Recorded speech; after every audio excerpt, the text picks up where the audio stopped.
The Jedi trials have been an integral part of the Order since its formation on the planet of Typhon. They were designed as challenges for most Padawans to go through as prerequisites for becoming a fully fledged Jedi Knight. I say most because there have been exceptions in which the Jedi Council has decided to forgo the trials and deemed that the Padawan in question has proven his or herself enough in their eyes to be awarded the rank of knighthood. But what are the Jedi trials, and what happened to the Padawans who failed said trials? The trials consisted of 5 different categories: skill, courage, spirit, flesh, and insight. The trial of skill was the oldest and most preferred test by the Order. It was designed to test the Padawan's skill with their lightsaber, as well as their proficiency with the Force. This trial was divided into a 3-part assessment in order to test the Padawan's physical strength and mental fortitude. The trial begins like a standard physical test, with a lot of climbing and leaping, created to test the Padawan's overall agility.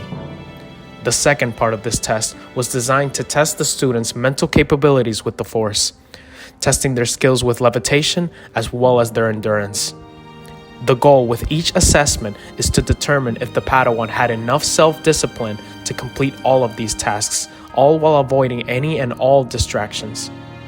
The third and final part of the trial of skill was designed to pit the student against an adversary of some kind, whether it was a training droid or even a Jedi Master. The goal for the Padawan was to outlast all of their attacks.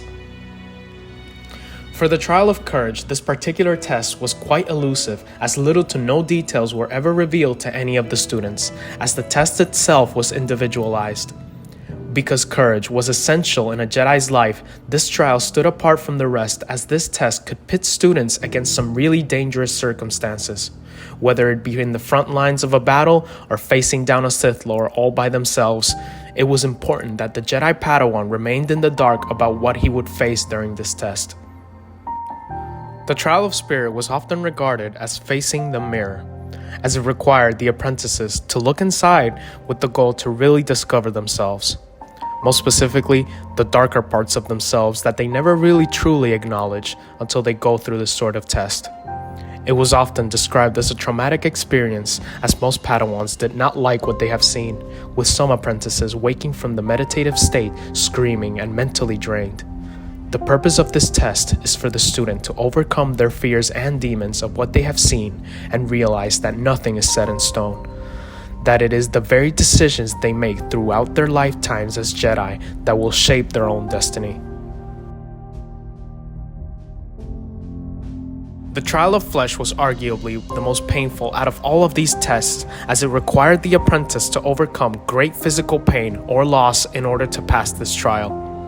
With this being the most trying test ever given by the Order, it would sometimes result in the apprentice losing a limb or even their life.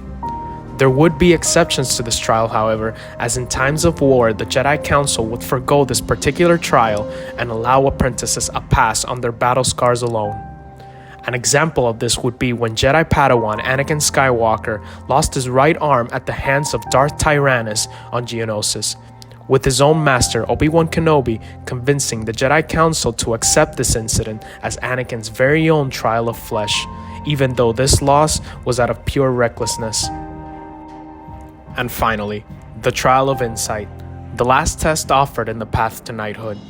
This test required students to look past what they can see with their physical eyes, relying only on the Force to unravel the illusions before them, to see what was really going on. This in turn would allow the Padawan to see through a person's true intentions.